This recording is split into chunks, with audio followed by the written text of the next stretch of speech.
I want to play a soundbite for you after the legislature gavelled out and after the House held its leadership elections for the next session. This was House Majority Leader Dave Reed, who will retain that position in the new legislature. Let's take a listen.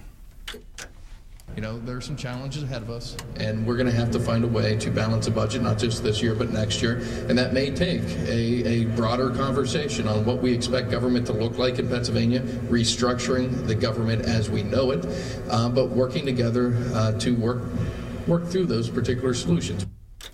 Now, I heard working together in there, but then I also heard restructuring government as we know it, which sounds to me like code for...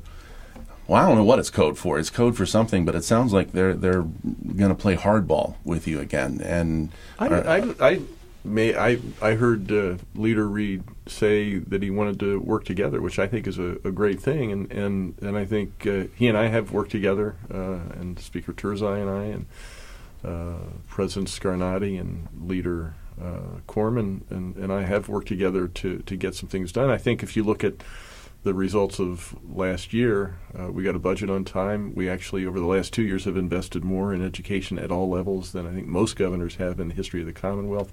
We have legalized medical marijuana, reformed the liquor system. We're all working very closely together on the opioid crisis.